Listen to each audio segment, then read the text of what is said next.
3 साल हो चुके थे बेटे को अपना घर छोड़कर विदेश में बसे हुए। इन 3 सालों में बूढ़ी माँ और ज्यादा बूढ़ी हो गई थी। 75 वर्ष की उम्र में सुलोचना देवी की याददाश्त काफी कमजोर होती जा रही थी। उन्हें रोजमर्रा की चीजें याद ना रहती, लेकिन जो उन्हें हमेशा याद रहता वो था उनका बेटा।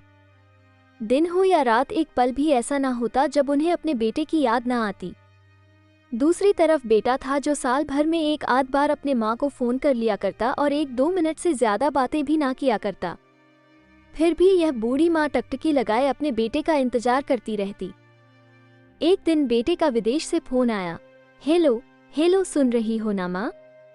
अनिल बोल रहा हूँ, तुम्हारा बेटा। कैसी हो माँ? मैं ठीक हूँ बेटा, तुम बहू और मेरा पोता कैसा है? माँ ने पूछा। सब अच्छे हैं माँ, मैं अगले हफ्ते गांव आ रहा हूँ माँ, तुम्हें लेने।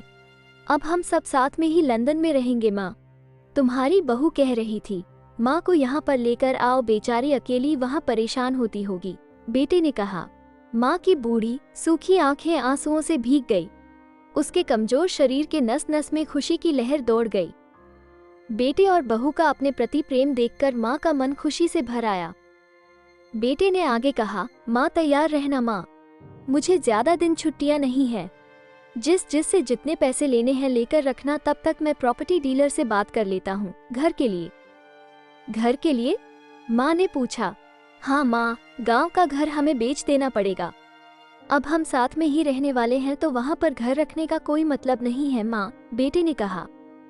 बुढ़ापे की वजह से ठीक से चलने में असक्षम माँ ने पूरे मोहल्ले में घूम घूम कर अपनी इस खुशखबरी को सबको सुनाया।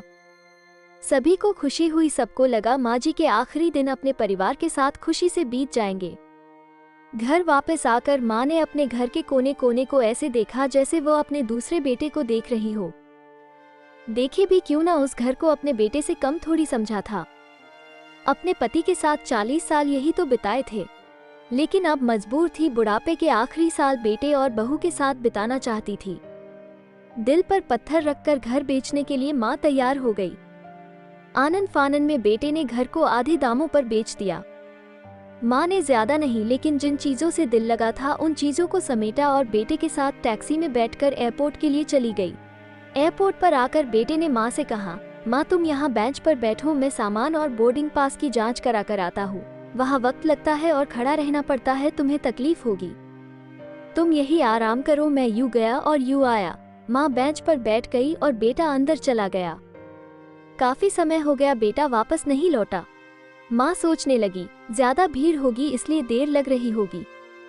अंधेरा होने को आया, अब तो लोगों की चहलकदमी भी कम होने लगी।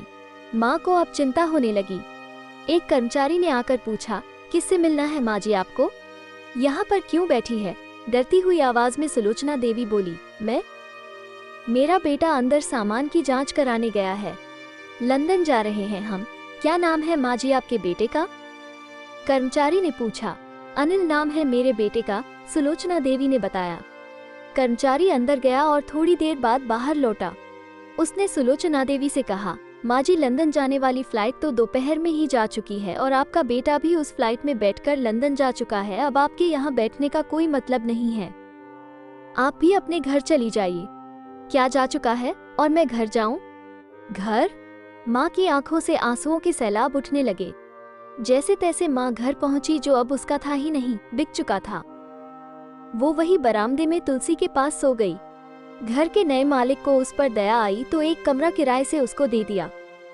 पेंशन के पैसों से खाना और किराए का बंदोबस्त हो जाता था। दिन बीतने लगे।